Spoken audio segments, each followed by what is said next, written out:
안녕하세요. 헤라TV입니다. 공유한 고배당 당첨 내역 인증합니다. 함께 하신 분들 모두 축하드립니다. 그럼 오늘 분석 시작해 보겠습니다. 첫 번째 경기 LG 대 KT 분석 시작해 보겠습니다. LG는 상위 타선의 출루가 공격의 시작점이라 초반부터 주자를 만들어내는 것이 중요합니다. 상대가 스트라이크 존 가장자리를 공략하면 원하는 카운트를 잡기 어려워지고 중심 타선의 부담도 커질 수 있습니다. 중심 타선 역시 주자가 쌓여야 장타의 가치가 커지는데 앞선 타순에서 출루가 끊기면 단발성 장타에 그칠 가능성이 있습니다. 결국 초반 출루와 장타를 연결하지 못한다면 경기 후반으로 갈수록 투수진의 부담이 커질 수 있습니다. KT는 긴 승부를 통해 상대 투수의 투구수를 끌어올리는 운영이 중요한 팀입니다. 상위 타선이 파울 커트로 버티면서 결정구를 확인하고 출루까지 만들어낸다면 중심 타선에게 좋은 기회가 연결될 수 있습니다. 하위 타선 역시 땅볼과 외야, 뜬공으로 주자를 진루시키면서 득점 기회를 이어가는 역할이 중요합니다. 수비에서도 내야와 외야가 안정적으로 타구를 처리한다면 후반까지 흐름을 이어갈 가능성이 높습니다. 이번 경기는 장타 숫자보다 상대 투수진을 얼마나 오래 끌고 가느냐가 중요한 승부가 될 가능성이 높습니다. KT는 파울 커트와 긴 승부를 반복하면서 LG 선발의 투구수를 빠르게 늘리는 전략을 가져갈 수 있습니다. 출루가 만들어지면 중심 타선이 장타를 노리고 하위 타선은 진루타로 주자를 움직이는 흐름이 예상됩니다. 반면 LG는 상위 타선의 출루가 끊기면 중심 타선까지 공격 기회가 줄어들 수 있습니다. 특히 6회 이후 투구수가 누적되는 시점부터 KT의 끈질긴 타석 운영이 더 큰 효과를 발휘할 가능성이 높습니다. 전체적인 타석 운영과 후반 마운드 소모까지 감안하면 KT가 조금 더 유리한 경기 흐름을 가져갈 가능성이 높습니다. 두 번째 경기 삼성 대 SSG 분석 시작해 보겠습니다. 삼성은 상위 타선이 빠른 공을 적극적으로 공략하며 초반부터 장타를 만들어낼 수 있는 팀입니다. 선두 타자가 출루한 뒤 중심 타선까지 연결된다면 한 번의 강한 타구로 빠르게 득점권을 만들 수 있는 구조입니다. 다만 상대가 스트라이크 존 가장자리를 세밀하게 활용할 경우 유인구에 반응하면서 공격 흐름이 짧아질 가능성도 있습니다. 하위 타선에서 출루가 끊기면 상위 타선 역시 주자 없는 상황에서 승부해야 하는 부담이 커질 수 있습니다. 수비에서는 내야의 안정적인 땅볼 처리와 외야의 장타 대응이 중요하며 불필요한 추가 진루를 막아내는 것이 필요합니다. 결국 삼성은 갖고 있는 장타력을 얼마나 많은 출루와 연결하느냐가 중요한 승부 포인트로 보입니다.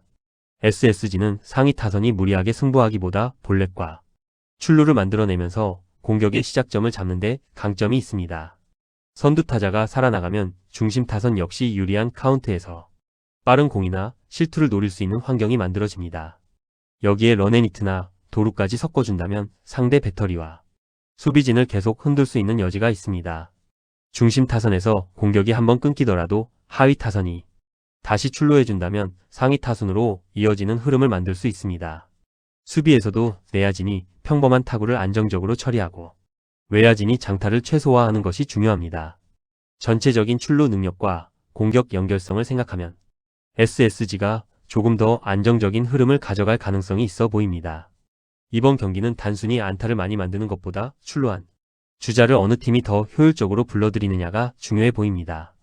SSG는 상위 타선의 출루를 중심 타선의 장타와 적시타로 연결하면서 꾸준하게 득점 기회를 만들어갈 수 있습니다. 반면 삼성은 중심 타선의 한방이 강점이지만 앞선 타선의 출루가 끊기면 공격 전체가 단발성으로 끝날 가능성도 있습니다. SSG가 변화구와 스트라이크 존 가장자리를 적절히 활용한다면 삼성의 강한 스윙을 묶어내는 것도 충분히 가능해 보입니다. 후반으로 갈수록 볼넷과 추가 출루의 가치가 커지는 만큼 SSG의 끈질긴 타석 운영이 더욱 힘을 발휘할 수 있습니다. 결국 출루와 공격 연결성, 수비 안정감까지 종합하면 SSG가 조금 더 유리한 흐름을 가져갈 것으로 예상됩니다. 꼭 필독해주세요. 스포츠는 많은 정보와 노하우가 필요한 분야입니다. 혼자서 수많은 정보를 찾고 그 정보가 맞는지 판단하는 과정도 매우 중요합니다. 특히 배당 흐름과 변동은 경험과 노하우를 통해 정확하게 읽어내는 것이 필요합니다. 가장 중요한 것은 조합이며 어떻게 조합하느냐에 따라 결과와 당첨금이 크게 달라집니다. 손실을 최소화하면서 접근해야 꾸준하고 재미있게 스포츠를 즐기실 수 있습니다. 구독자분들은 아시겠지만 저는 매일 스포츠 분석을 진행하고 있으며 금전 요구하지 않습니다. 궁금한 점을 물어보는 것은 전혀 부끄러운 일이 아니니 혼자 고민하지 마시고 함께 이야기하며 즐겁게 배팅해 보시기 바랍니다.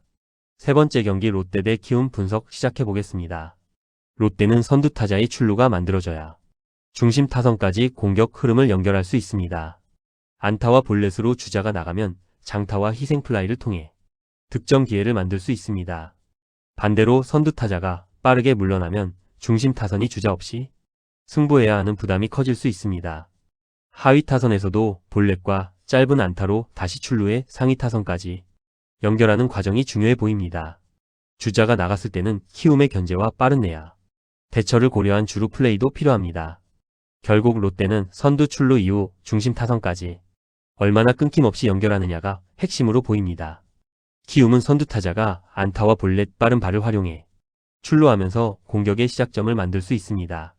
주자가 나가면 중심 타선이 장타나 라인 드라이브로 빠르게 득점권 상황을 만들어갈 수 있습니다.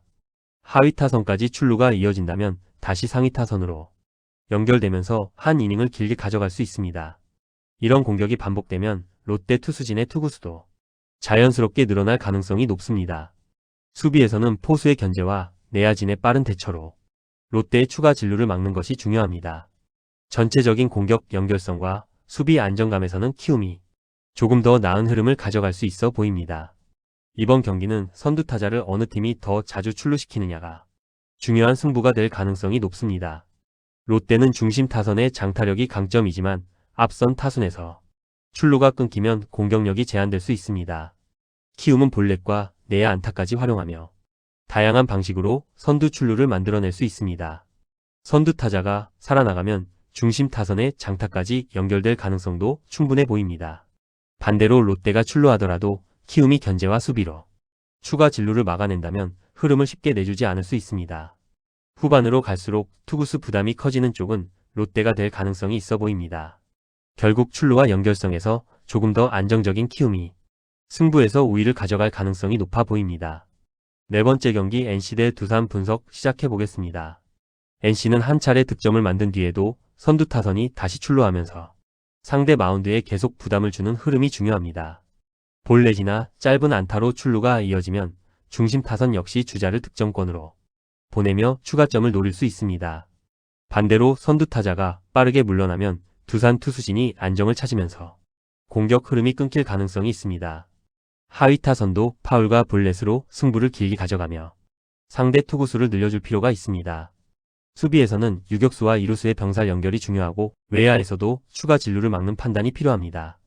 결국 NC는 득점 이후에도 공격 흐름을 이어가면서 두산 마운드를 계속 흔드는 것이 핵심으로 보입니다. 두산은 한번 점수를 만든 뒤에도 선두 타선이 다시 출루하면서 상대 마운드에 연속적인 압박을 줄 수 있습니다. 중심 타선은 무리하게 홈런만 노리기보다 스트라이크를 잡으러 들어오는 공을 강하게 공략하며 추가점을 만들어낼 수 있습니다.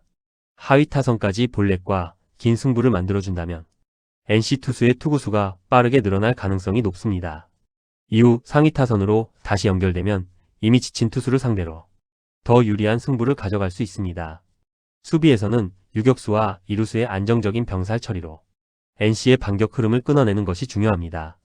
결국 공격에서 계속 투수를 흔들고 수비에서는 병살과 안정적인 외야, 수비로 흐름을 이어가는 모습이 기대됩니다.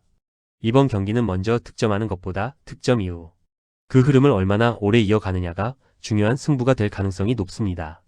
두산은 득점 직후에도 선두 타선이 출루하면 중심 타선까지 연결하면서 추가점을 만들어낼 수 있습니다. 하위 타선이 파울과 볼넷으로 투구수를 늘려준다면 NC 투수진의 부담은 이른 시점부터 커질 수 있습니다.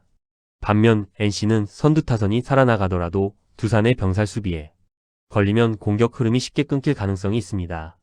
특히 5회 이후 투구수 차이가 벌어진다면 NC가 먼저 불펜을 가동해야 하는 상황도 나올 수 있습니다. 두산은 수비에서도 병살과 외야, 중계 플레이를 통해 NC의 추가 진루를 막아내며 리드를 지켜갈 수 있습니다. 결국 공격의 연결성과 수비 안정감에서 앞선 두산이 조금 더 유리한 흐름을 가져갈 가능성이 높아 보입니다. 꼭 필독해주세요.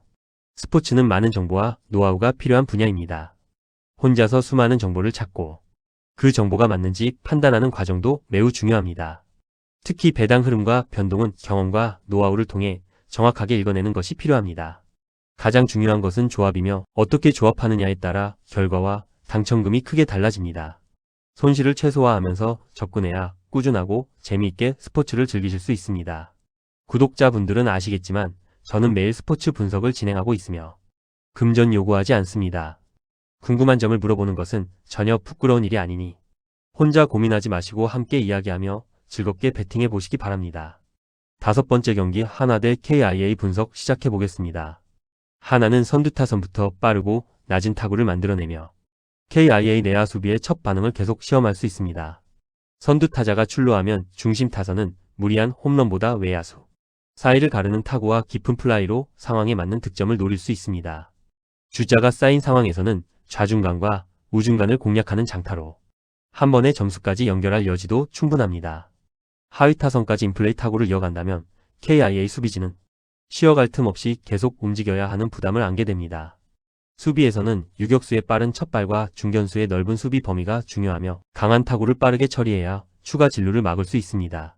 결국 하나는 빠른 타구 생산과 끈질긴 공격 연결을 앞세워 경기 흐름을 가져가는 그림이 유리해 보입니다.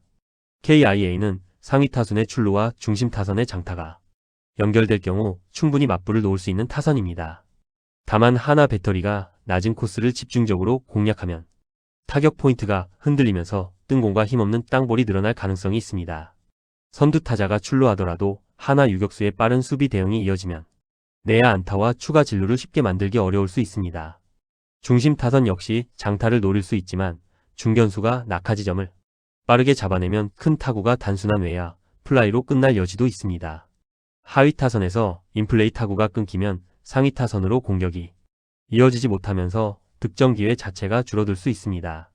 결국 KIA는 초반부터 정타와 출루를 만들어내며 하나의 수비 조직을 흔드는 과정이 중요해 보입니다. 이번 경기는 단순한 홈런 숫자보다 어느 팀이 강한 인플레이 타구를 꾸준히 만들어내느냐가 중요한 승부가 될 가능성이 높습니다.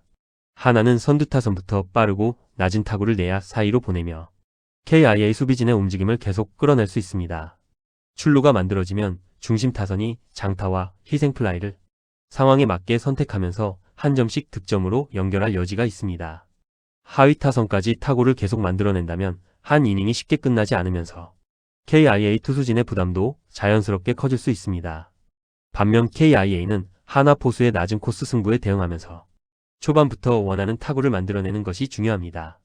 특히 하나 유격수와 중견수가 안정적으로 수비를 가져간다면 KIA의 출루와 장타 생산이 동시에 제한될 가능성이 있습니다. 반대로 하나가 선두 출루와 중심 타선의 장타를 연속해서 연결하면 KIA 수비진이 버티기 쉽지 않은 흐름으로 이어질 수 있습니다. 결국 타구 생산력과 인플레이 비율, 수비 집중력까지 종합하면 하나가 조금 더 안정적인 경기 운영을 가져갈 가능성이 높아 보입니다.